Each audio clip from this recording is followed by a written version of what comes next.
Hello everyone, this is doctor Mansi from Bharat homeopathy. आज मैं आपके साथ बात करने वाली हूँ कि आईबीएस में आपको कौन से मसाले खाने चाहिए और कौन से मसाले आपको अवॉइड करने चाहिए। उससे पहले हम थोड़ा सा आईबीएस के बारे में जान लेते हैं। मैंने एक डिटेल्ड वीडियो बनाई है आईबीएस पे, जिससे कि आप जान सकते हैं कि आईबीएस क्या है। उसको देखने के लिए आई बटन पे क्लिक करिए। थोड़ा सा मैं आपको यहाँ भी बता देती हूँ कि आईबीएस एक इंटेस्टाइनल डिजीज़ है, जिसमें आपका जो डाइजेस्टिव ट्रैक्ट होती है, जो इंटेस्टाइन होती है, वो अफेक्ट हो जाती हैं। आपकी जो इंटेस्टाइन्स होती हैं वो सेंसिटिव हो जाती हैं। आपको कुछ सिम्टम्स आने लगते हैं, जैसे कि ब्लोटिंग, गैस या फिर क्रैम्प्स या फिर कॉन्स्टिपेशन या फिर डायरिया। इस तरीके की एक बीमारी होती है आईबीएस। अब अगर हम बात करें कि आईबीएस में आपको कौन से मसाले खाने चाहिए और कौन से नहीं खाने चाहिए। वैसे तो मैं आपसे कहूँ तो बहुत ज़्यादा स्पाइसी फूड हमें अपनी पूरी डाइट में अवॉइड ही करना चाहिए। हमें रेगुलर बेसिस पे बहुत ज़्यादा स्पाइसी फूड नहीं खाना चाहिए, क्योंकि कहीं ना कहीं अगर आप ज़्यादा स्पाइसी फूड खाएंगे तो आप इंटरनली अपनी बॉडी को हार्म करेंगे, क्योंकि जो आपकी जो म्यूकोजल लेयर्स होती हैं डाइजेस्टिव ट्रैक्ट की, वो काफ़ी सेंसिटिव होती हैं। अगर आप रोज़ रोज़ बहुत ज़्यादा हार्मफुल चीज़ें खाएंगे तो आपकी जो म्यूकोजल लेयर्स हैं वो डैमेज होने लगेंगी, वो कोरोज होने लगेंगी। जब आप स्पाइसी फूड खाएंगे तो जो आपकी सेंसिटिव लेयर्स हैं वो छिलने लग जाएंगी, वहाँ पे कोरोजन शुरू हो जाएगा। इसीलिए आपको अपनी डेली डाइट में बहुत स्पाइसी फूड नहीं खाना चाहिए। अब अगर हम बेसिकली बात करें कि आईबीएस में कौन सा मसाला है जो सबसे ज़्यादा आपको नुकसान कर सकता है, तो रेड चिली, चिली पेपर, ये मसाले आपको सबसे ज़्यादा नुकसान कर सकते हैं आईबीएस में, क्योंकि इनके अंदर एक कंपाउंड पाया जाता है कैप्सिकिन। कैप्सिकिन एक कंपाउंड होता है जो कि चिली के अंदर मिलता है और ये हीट प्रोड्यूस करता है।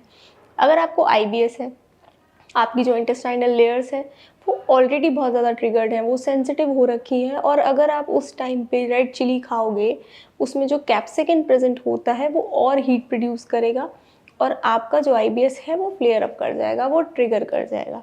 इसीलिए भूल कर भी आपको रेड चिली, अगर आप आईबीएस के पेशेंट हैं तो आपको नहीं खानी है। अगर हम उसी तरीके से बात करें तो एक होती है गार्लिक, गार्लिक होती है लहसुन। लहसुन भी आपको अवॉइड करनी है। क्यों? क्योंकि लहसुन में भी फॉडमैप्स पाई जाती हैं। फॉडमैप्स एक कंपाउंड है, एक कार्बोहाइड्रेट कंपाउंड है, जो कि डाइजेस्ट करने में बहुत ज़्यादा दिक्कत होती है, बहुत ज़्यादा टाइम लगता है कह लो।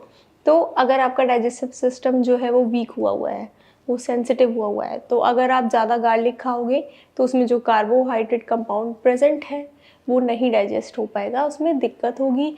फिर आपके जो आईबीएस के सिम्टम्स हैं वो ट्रिगर अप करेंगे। तो ये कुछ ऐसी चीज़ें थी जो आपको नहीं खानी चाहिए अगर आप आईबीएस के पेशेंट हैं, क्योंकि ये मसाले आपके आईबीएस के सिम्टम्स को क्लियर अप कर सकते हैं।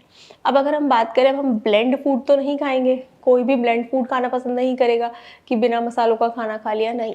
तो कुछ ऐसे मसाले हैं जो आप खा सकते हैं और आपको आईबीएस में वो फ़ायदा ही करेंगे। जैसे कि आप टर्मरिक खा सकते हैं, आप फेनुग्रीक खा सकते हैं, मेथी भी आप अपने खाने में यूज़ कर सकते हैं, आप जीरा यूज़ कर सकते हैं, आप ऑरिगेनो यूज़ कर सकते हैं, आप धनिया यूज़ कर सकते हैं। ये नॉर्मल जो मसाले होते हैं आप यूज़ कर सकते हैं। गरम मसाला भी आपको नहीं यूज़ करना है ज़्यादा, क्योंकि गरम मसाले में ऑलरेडी बहुत मसाले, बहुत ज़्यादा खड़े मसाले उसमें मिक्स किए जाते हैं, जो कि बहुत ज़्यादा तेज़ होते हैं, बहुत ज़्यादा हीट प्रोड्यूस करते हैं। तो गरम मसाला भी आपको अवॉइड करना है आईबीएस में। जो नॉर्मल मसाले होते हैं, जैसे कि मैंने आपको बताए ही अभी, धनिया हो गया, हल्दी हो गई, मेथी हो गई, ऑरिगेनो हो गया, ये सब चीज़ें आप, अजवाइन हो गई, ये चीज़ें आप खा सकते हैं। ये आपको डाइजेशन में फ़ायदा भी करेंगे और ये आपको कोई हार्म नहीं करेंगे आपके आईबीएस में। तो ये कुछ मसाले थे जो आपको खाने हैं, और कुछ ऐसी चीज़ें बताई मैंने आपको जो आपको अपनी डाइट में, अपने खाने में नहीं इंक्लूड करने हैं, वरना आपका आईबीएस का सिम्टम जो है वो फ्लेयर अप कर जाएंगे। और अगर आप आईबीएस के पेशेंट हैं तो साथ में आपको ट्रीटमेंट तो लेना ही है, क्योंकि आईबीएस भी कंट्रोल इतनी आसानी से नहीं होता। सिर्फ लाइफस्टाइल और डाइट चेंज करने से आईबीएस ठीक नहीं हो जाता।